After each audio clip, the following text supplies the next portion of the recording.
Good morning my dear student. जैसे आपको बेटा विदित है कि अपने वीडियो हर रोज रेगुलर नियम से चले आ रहे हैं। इसी वीडियो के तहत आपको अभी अपना टॉपिक चल रहा है कंजंक्शन। इसमें आपको आज स्टार्ट करने वाले हैं बेटा हम so that and too to.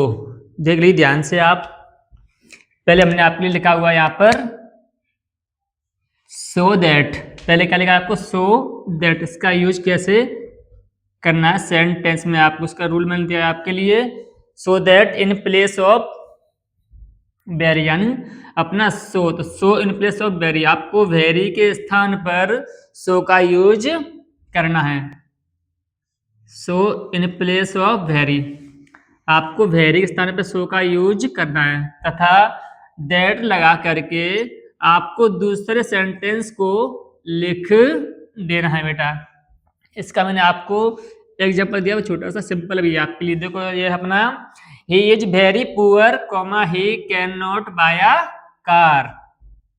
तो आप पहले देखो यहाँ पर क्या लेगा, ही का ही लगा देंगे आप, इज का आपने इज लगा दिया और आपने वेरी के स्थान पर क्या लिखा है वेरी, तो वेरी के स्थान पर हमने क्या लगा दिया बेटा सो लगा दिया है। क्या लगा दिया सो। पुअर जैसा का तैसा रहेगा। आपको दोनों को जोड़ना है बीच में, तो क्या करना है आपको दैट लगाना है।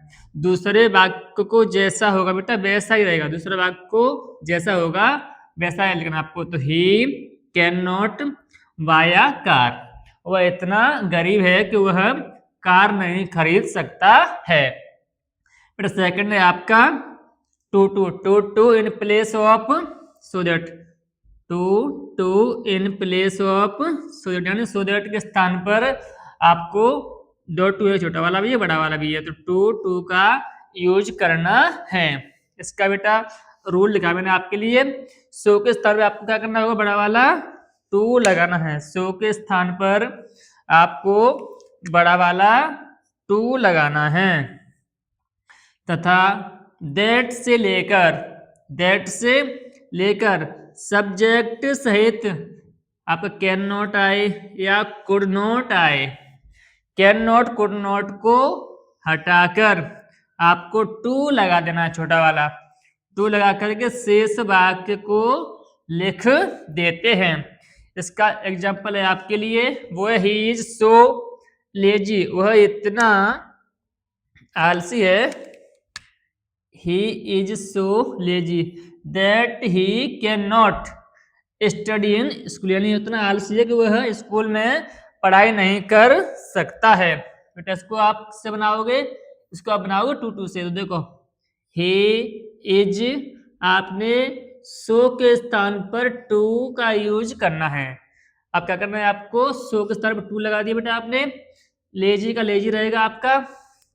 अब चलो दैट के पास, दैट के स्थान पे आपको छोटा वाला टू लगाना है। इसके बाद में हमें क्या दिख रहा है, दैट है अपना, ही है और अपना कैन नॉट, यानी आपको दैट से लेकर के कैन नॉट तक सबको हटा देना है। अपना बेटा क्या बचा है, अब study in the school. Too के बाद में आपको लिखना है स्टडी इन द स्कूल।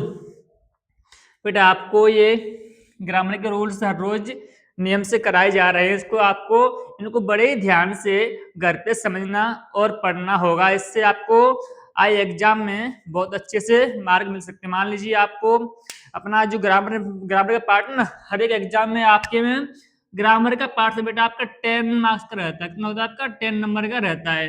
मान लीजिए आपने ग्रामर पार्ट से कर लिया क्लियर, सेक्शन आपका सी रहता है, वो अपना बेटा क्या रहता है सेक्शन सी। हर एग्जाम में 10th वालों के लिए भी और 12th दोनों के लिए सेम रहता है। इसलिए आपको इन ग्रामर के 10 मार्क्स को आपको बड़े ध्यान से ही क्लियर बेटा करना होगा। इसके लिए आपको हर रूल को बड़े ध्यान से याद करना पड़ेगा। इसके लिए याद करते हो तो आपको बिल्कुल समस्या नहीं आएगी, हर एग्जाम में आप आसानी से अच्छे मार्क ला सकते हो। Thank you for watching.